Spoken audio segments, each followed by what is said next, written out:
Hello friends, welcome back to our channel. और आज के इस वीडियो में हम बात करने वाले हैं oogenesis के बारे में। तो oogenesis is the formation and development of female gamete which is ovum. Okay, तो ovum is also a largest cell in the human body. Human के बॉडी में सबसे लार्जेस्ट सेल जो होता है वो ओवा होता है। Ova is a non motile cell और सबसे लार्जेस्ट सेल होता है। और इसके पूरे डेवलपमेंट को हम देखेंगे कि ये कैसे होता है। तो ओवा का जो फॉर्मेशन होता है या oocyte का जो फॉर्मेशन होता है वो होता है ओवरी के अंदर। Okay, the formation of ovum takes place in the ovary. Okay, ovary 2 होते हैं फीमेल रिप्रोडक्टिव सिस्टम में और दोनों ओवरी के अंदर आपके ओवा का फॉर्मेशन होता है। अब ये जो oogenesis का प्रोसेस है, ये जो फॉर्मेशन ऑफ oocyte का जो प्रोसेस है, ये स्टार्ट कब होता है? तो देखिए, जब कोई भी फीमेल चाइल्ड, जो कोई भी फीमेल होती है, जब वो एम्ब्रियोनिक स्टेज में होती है और अपने मदर के वूम में होती है, तो उसके जेस्टेशन पीरियड के सेकेंड मंथ में ही ये oogenesis का प्रोसेस स्टार्ट हो जाता है। बट कंप्लीट होता है ये प्यूबर्टी के टाइम पर। ओके, तो oogenesis is start at second month of gestation period but complete at puberty। ये प्रोसेस मेल में हमने देखा था कि मेल में स्टार्ट भी प्यूबर्टी के टाइम पर हो रहा था, बट इसमें क्या होता है कि स्टार्ट तो आपके एम्ब्रियोनिक स्टेज में ही हो जाता है बट वो स्टॉप हो जाता है और जाकर फिर प्यूबर्टी के टाइम पर कंप्लीट होता है। तो वो पूरे प्रोसेस को भी हम देखने वाले हैं। oocyte developed in the follicle. Okay, oocyte जो होता है ऐसे सिंपल, जैसे हमने स्पर्म को देखा था ना, एक सेल था वो स्पर्म में कन्वर्ट हो जा रहा था, बट oocyte का ऐसा नहीं है। oocyte फॉलिकल के अंदर होता है। फॉलिक्यूलर जेनेसिस का वीडियो मैं अलग से बनाऊंगी। ओके, इस वीडियो में हम पार्टिकुलरली सिर्फ oocyte के डेवलपमेंट के बारे में ही पढ़ेंगे। तो जो oocyte होता है वो फॉलिकल के अंदर बनता है। ओके, तो जैसे जैसे oocyte का डेवलपमेंट होता है, फॉलिकल का भी डेवलपमेंट होता है। तो जो फॉलिकल के नंबर होते हैं, ओके, फॉलिकल का नंबर, क्योंकि ये एम्ब्रियोनिक स्टेज में ही स्टार्ट हो रहा है, तो एम्ब्रियोनिक स्टेज में कितना नंबर होता है? एक फीमेल के ओवरी के अंदर जब वो फीटल लाइफ में होती है तो उसके ओवरी के अंदर अप्रोक्सीमेटली 6 लाख oocytes और फॉलिकल्स प्रेजेंट होते हैं। But at the time of birth, जन्म तक आते आते उसका नंबर डिक्रीज होता है। सारे सेल्स जो है वो ओवम नहीं बनाते, वो सारे सेल oocyte नहीं बनाते हैं, उसमें से बहुत सारे सेल्स जो होते हैं वो डीजेनरेट हो जाते हैं। तो बर्थ तक कितने बचते हैं? 1.5 लाख। और यही जो फॉलिकल्स हैं या यही जो oocyte है वो प्यूबर्टी तक आते आते इनका नंबर और डिक्रीज हो जाता है और ये अप्रोक्सीमेटली 60 to 80,000 तक बचते हैं। और ये जो नंबर में डिक्रीज हो रहा है इनका, इस प्रोसेस को हम कहते हैं follicular atresia. Okay, the number of decrease in the follicles is known as follicular atresia. तो कैसे स्टार्ट होता है? हम जानते हैं कि ये आपका एक ओवरी का स्ट्रक्चर है। Okay, this is an ovary और ओवरी के जो कॉर्नर वाला पार्ट होता है ओवरी का, this part is known as cortex. Okay, this is cortex और इस कॉर्टेक्स के अंदर ही आपके फॉलिकल्स का डेवलपमेंट होता है और आपके oocyte का डेवलपमेंट होता है। ये जो आपका ओवरी है, इसके बाहर एक लेयर होता है और उस लेयर को हम कहते हैं tunica albuginea. Tunica albuginea. Okay, और ट्यूनिका एल्बुजिनिया के बाहर एक लेयर होता है, इसके बाहर एक लेयर होता है और उस लेयर को हम कहते हैं germinal epithelium. This outer layer is known as germinal epithelium. और इसी जर्मिनल एपिथेलियम के सेल्स जो होते हैं वो कॉर्टेक्स के अंदर डिसेंड होते हैं। यही जर्मिनल एपिथेलियल के जो सेल्स हैं वो आपके ओवरी के कॉर्टेक्स में पहुंचेंगे और फिर यही बनाएंगे आपके oocytes। ओके, तो आइए पूरे प्रोसेस को हम देखते हैं। और ये जो जर्मिनल एपिथेलियल के जो सेल्स होते हैं, जो माइटोसिस कर करके अपने नंबर को बढ़ाते हैं, इन्हें हम प्राइमोर्डियल सेल्स भी कहते हैं, जो जहां से आपके oocyte का फॉर्मेशन स्टार्ट होता है। तो लेट्स गेट स्टार्टेड। सबसे पहले तो oogenesis के प्रोसेस में जो सबसे पहला जो हमारे पास सेल होता है, इस सेल को हम कहते हैं जर्मिनल एपिथेलियल सेल्स और प्राइमोर्डियल सेल्स। ओके, इसे हम कहते हैं जर्मिनल एपिथेलियल सेल और प्राइमोर्डियल सेल। ओके, इसका प्लॉइडी लेवल होगा 2n, बिकॉज किसी भी सेल का हमारे बॉडी में जो प्लॉइडी लेवल होता है वो 2n होता है। वो मियोसिस करने के बाद फिर n करेगा, तो अभी मियोसिस नहीं हुआ है। ओके, जर्मिनल एपिथेलियल सेल और प्राइमोर्डियल सेल, इसके अंदर होगा माइटोसिस। इसके अंदर होगा माइटोसिस, और माइटोसिस करने के सॉरी माइटोसिस करने के बाद ये जो सेल बनाएगा उन सेल को हम बोलते हैं oogoनियम। जैसे स्पर्मेटोजेनेसिस में हमने देखा था कि जो प्राइमोडियल सेल्स होते थे वो माइटोसिस करके स्पर्मेटोगोनियम बनाते थे, उसी तरह यहाँ पर जो प्राइमोडियल सेल्स हैं, जो मदर सेल्स हैं, वो माइटोसिस करके बनाएंगे आपके oogoनियम। ओके, और ये oogoनियम भी जो है वो है 2n, बिकॉज अभी यहाँ पर मियोसिस का प्रोसेस नहीं हुआ है।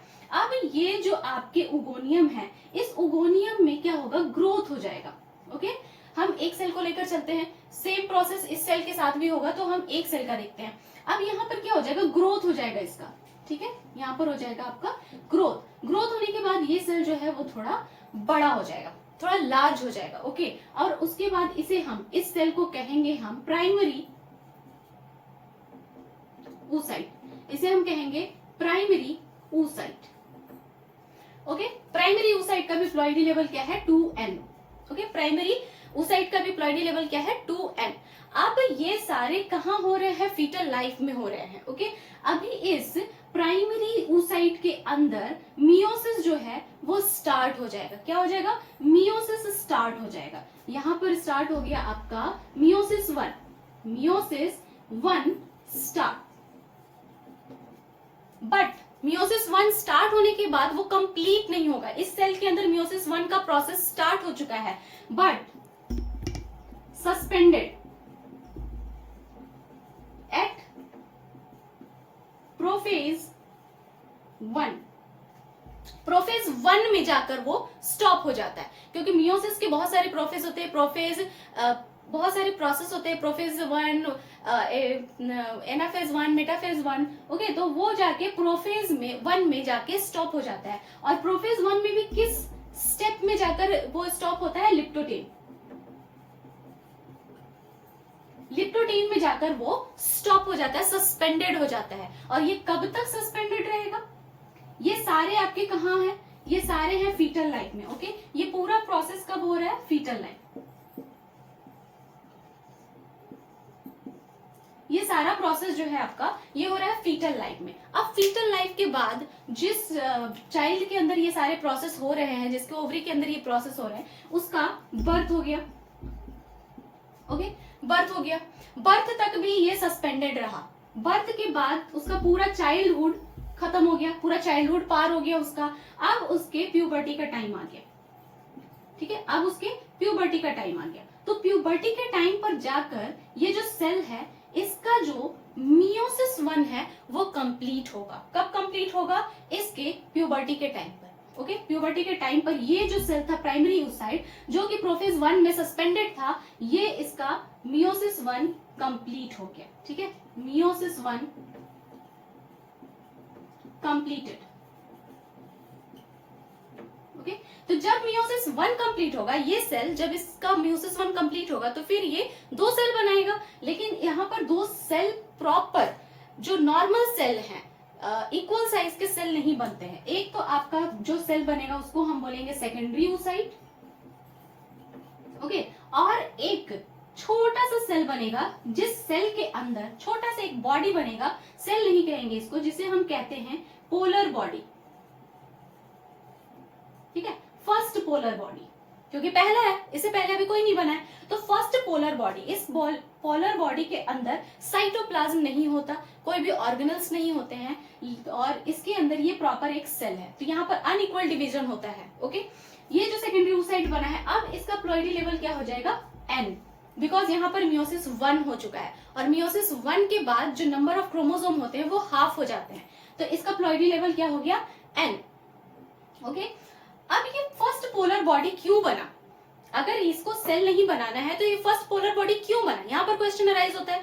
तो ये फर्स्ट पोलर बॉडी इसलिए बना है क्योंकि इस सेल के अंदर है क्रोमोसोम का नंबर 46, और हमें बनाना है गैमीट, और गैमीट के अंदर जो क्रोमोसोम का नंबर है वो कितना होना चाहिए, 23। तो हमें एक oocyte से एक ही ओवम बनाना है, एक oocyte से एक ही ओवम बनता है, एक जो प्राइमरी oocyte है उससे एक ही ओवम बनेगा। तो अगर हम यहाँ पर 2 सेल बनाएंगे तो फिर वो 2 ओवम बन जाएगा, और फिर 2 जाके फिर आगे 4 ओवम बनाएंगे। बट नहीं, फीमेल में क्या होता है, एक प्राइमरी oocyte से एक ही ओवम बनता है। तो यहाँ पर इसके जेनेटिक मटेरियल का number of chromosome ploidy level को मेंटेन करने के लिए यहाँ पर इस बॉडी को बनाया गया है। और इसके अंदर साइटोप्लाज्म क्यों नहीं है, क्योंकि इस बॉडी को साइटोप्लाज्म की कोई जरूरत ही नहीं है। साइटोप्लाज्म की जरूरत तो ओवम को है, क्योंकि उसको नरिशमेंट चाहिए, उसको आगे जाकर जाइगोट में कन्वर्ट होना है, एम्ब्रियो में कन्वर्ट होना है, तो इसके लिए उसके पास लार्ज अमाउंट में साइटोप्लाज्म होता है। ओके, तो आई होप कि ये वाला पॉइंट आपको समझ में आ गया होगा। अब क्या होता है, प्यूबर्टी के टाइम पर तो इसका मियोसिस 1 कंप्लीट हो गया। नेक्स्ट अब ये सेल कहां जाएगा, अब इसका मियोसिस 2 स्टार्ट होगा। ओके, मियोसिस 2 स्टार्टेड, इसको इधर लिखते हैं हम। यहां पर क्या है, मियोसिस 2 स्टार्टेड। मियोसिस 2 स्टार्ट तो हो जाएगा, लेकिन वो भी सस्पेंडेड हो जाएगा। ओके, ये हमारे पास है secondary oocyte, secondary oocyte। Okay, इसका प्लॉइडी लेवल है। एंड यहां पर इसके अंदर क्या हो गया, मियोसिस 2 स्टार्टेड, मियोसिस 2 स्टार्टेड हो गया बट सस्पेंडेड। इसमें भी जो मियोसिस 2 है वो सस्पेंडेड हो गया। कहां हुआ, मेटाफेज में। ठीक है, मेटाफेज में जाकर वो सस्पेंडेड हो गया, मेटाफेज 2 में। ओके, मेटाफेज 2 में जाके वो सस्पेंडेड हो गया। और वो कब तक सस्पेंडेड रहेगा, जब तक कि आपका जो सेकेंडरी oocyte है इसके साथ स्पर्म का फर्टिलाइजेशन ना हो जाए, तब तक ये सस्पेंडेड ही रहेगा और तब तक ये सेकेंडरी oocyte ही होगा। ओवम कब बनेगा, ये जब इसके साथ स्पर्म आकर फर्टिलाइज करेगा। तो सपोज दैट कि यहाँ पर स्पर्म आकर फर्टिलाइज कर जाता है, तो जैसे ही स्पर्म फर्टिलाइज करेगा इसके साथ, तो ये जो सेकेंडरी oocyte है इसका मियोसिस 2 कंप्लीट हो जाएगा और ये कन्वर्ट हो जाएगा ओवम में। ओके, और इसके साथ फिर एक सेकेंड पोलर बॉडी बनेगा, क्योंकि हमें दूसरा सेल नहीं चाहिए, एक ही ओवम बनाना है। तो यहाँ पर फिर से एक सेकेंड पोलर बॉडी बनेगा और यहाँ पर बनेगा ओवम। तो जो आपके ओवरी से हर मंथ जो रिलीज होता है, ओव्यूलेशन का प्रोसेस होता है, उसमें ओवम का रिलीज नहीं होता, वहां पर oocyte, सेकेंडरी oocyte का रिलीज होता है। ओवम कब बनेगा, जब फर्टिलाइजेशन होगा। जैसे ही स्पर्म ओवम के साथ फर्टिलाइज करता है, वैसे ही इसका मियोसिस 2 कंप्लीट होता है और ये कन्वर्ट हो जाता है ओवम में। ठीक है, यहाँ पर स्पर्म ने फर्टिलाइजेशन किया, meiosis 2 completed after fertilization. Okay, and secondary oocyte converts into ovum. Okay, I hope कि ये आपको क्लियर हो गया होगा। तो ये पूरा प्रोसेस है। सबसे पहले स्टार्ट कहां से हुआ, जर्मिनल एपिथेलियल, जिसे हम कहते हैं primordial cell. Primordial cell mitosis करता है और अपने नंबर को बढ़ाता रहता है। उसके बाद वो नंबर बढ़ा के क्या करता है, ओगोनियम बनाता है। ओगोनियम फिर ग्रोथ करता है, अपना साइज बढ़ाता है और वो कहलाता है प्राइमरी oocyte। प्राइमरी oocyte में मियोसिस 1 स्टार्ट होता है, बट वो सस्पेंडेड हो जाता है प्रोफेज 1 में, लिप्टोटीन फेज में। और ये तब तक सस्पेंडेड होता है जबकि उस चाइल्ड का बर्थ ना हो जाए, चाइल्डहुड कंप्लीट हो जाता है, पूरा प्यूबर्टी जब आता है, तो प्यूबर्टी के टाइम पर उसका मियोसिस 1 कंप्लीट होता है, देन वो कन्वर्ट होता है सेकेंडरी oocyte में। उसके बाद सेकेंडरी oocyte में मियोसिस 2 स्टार्ट हो जाता है, बट वो सस्पेंड हो जाता है मेटाफेज 2 में। और मेटाफेज 2 में सस्पेंडेड तब तक रहता है जब तक उस ओवम के साथ, उस सेकेंडरी oocyte के साथ स्पर्म आकर फर्टिलाइज ना कर जाए। जैसे ही स्पर्म फर्टिलाइज करता है, उसके बाद वो जो सेकेंडरी oocyte है वो ओवम में कन्वर्ट हो जाता है। ओके, तो हमने क्या बात किया था, इस वाले लाइफ में ये जो फेज है, ये कौन सा फेज है, ये फीटल लाइफ है। Okay, okay, and this is the puberty, after the puberty. Okay, तो फीटल लाइफ में जो आपके oocytes का नंबर था वो कितना था, 6 लाख था। उसके बाद यहाँ पर प्यूबर्टी के टाइम पर, बर्थ के टाइम पर उसका नंबर कितना हो जाता है, वो 1.5 लाख बच जाता है अप्रोक्सीमेटली। इक्वरेट नंबर नहीं है, अप्रोक्सीमेटली। उसके बाद प्यूबर्टी तक आते आते वो कितना हो जाता है, 60K to 80K। ओके, इतना नंबर उसका हो जाता है।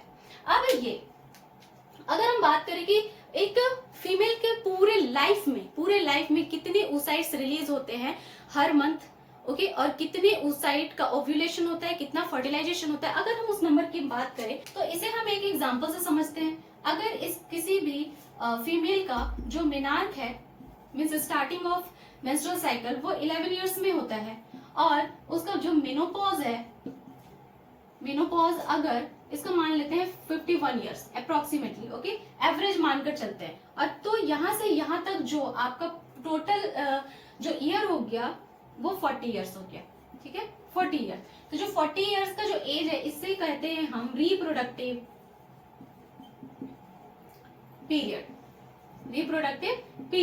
और ये जो पूरा है 40 इयर्स का फेज, इसको रिप्रोडक्टिव पीरियड कहते हैं। तो 40 इयर्स तक ईच मंथ जो है वो ओव्यूलेशन होगा और सेकेंडरी oocyte रिलीज होगा। तो इसको 40 इंटू 12 करेंगे हम तो कितना हो जाएगा 480 oocytes, secondary oocyte, okay 480 means इस पूरे 40 साल में 480 oocytes रिलीज होंगे। बट पूरा का पूरा 480 रिलीज नहीं होता है। ये कब है? When if no pregnancy, okay अगर वो फीमेल प्रेग्नेंट नहीं हुई है तब ये oocyte का नंबर जो है वो 480 होगा। बट अगर वो मान लीजिए कि फर्स्ट प्रेगनेंसी हुआ, first pregnancy is equal to 9 month, तो 9 मंथ तक तो उसका ओव्यूलेशन होगा नहीं because this is the gestation period. और उसके बाद जेस्टेशन पीरियड के बाद जब आपका पार्चुरेशन हो जाता है, जब बेबी का बर्थ हो जाता है, तो उसके बाद और 6 मंथ तक लैक्टेशन के लिए, ठीक है।